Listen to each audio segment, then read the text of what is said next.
In consumer tech, competition usually does one thing. It pushes prices down. More brands, more pressure, lower prices.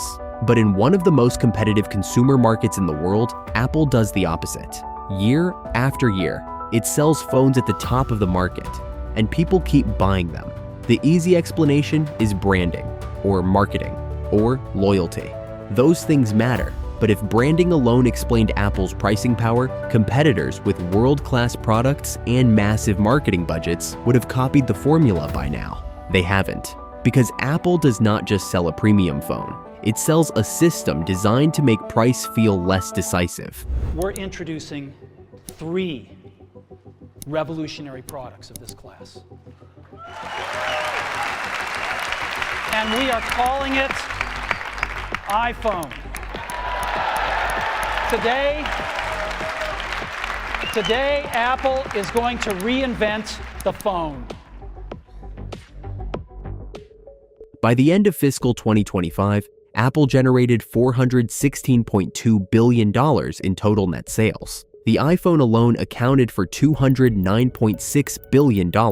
Those are huge numbers, but they are not the most important ones in this story. The more revealing number is retention. In January 2026, Apple said its installed base had passed 2.5 billion active devices. That matters because when people upgrade an iPhone, they usually are not making a clean one-product decision. They are calculating the cost of leaving, moving years of photos out of iCloud, replacing an Apple Watch that does not pair with Android, rebuilding habits around AirDrop, FaceTime, Notes, passwords, subscriptions, and group chats. Even regulators have noticed how sticky this gets. In the US government's antitrust case against Apple, the complaint points to the social pressure around green bubbles and to the way Apple's design choices can raise switching costs. That is the real shift in perspective. Apple did not eliminate price competition. It built a system where, for many customers, price is no longer the first question.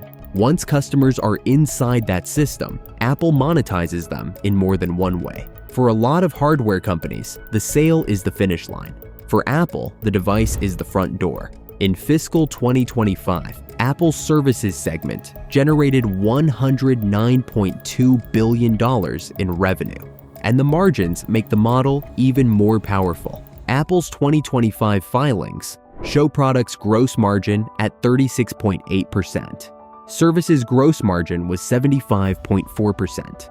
That changes the economics of the whole business. If the phone in your pocket is also the gateway to cloud storage, payments, subscriptions, app spending, and digital services, then a high upfront price becomes easier to defend. There is another layer here that people talk about less. Apple's pricing power is not only a branding story, it is also an operating story. The company keeps the lineup unusually disciplined. It sells through a controlled mix of direct and indirect distribution, and it runs a supply chain with enormous leverage. In 2025, Apple said 40% of its net sales came through direct channels and 60% through indirect channels. That mix matters. It gives Apple scale through carriers and partners, while still preserving tight control over presentation, pricing discipline, and the customer experience. Then there is manufacturing. Apple's 2025 Form 10-K says it had $56.2 billion in manufacturing purchase obligations. That gives you a sense of the machine behind the products. And in August 2025, Apple said its US silicon supply chain alone was on track to produce more than 19 billion chips for Apple products in 2025. That is not normal buyer behavior. That is industrial influence. Apple is not just buying components. At this scale, it helps shape supplier priorities, factory investment, and the pace of advanced production. But systems built on this much control create pressure too.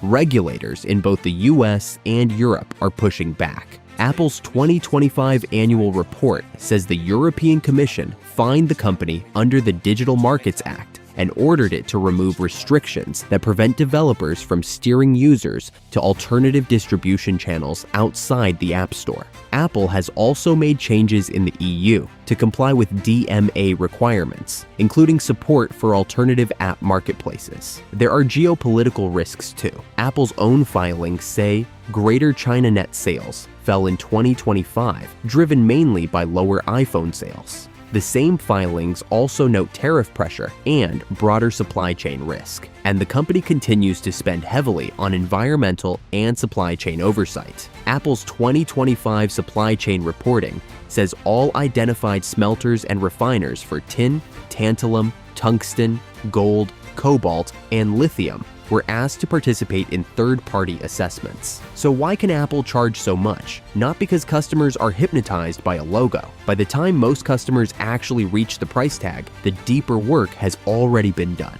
It was done by switching costs, by the services layer, by distribution control, by supply chain scale, and by years of turning separate products into one connected system. Apple's devices are premium, but the real advantage is the structure underneath them.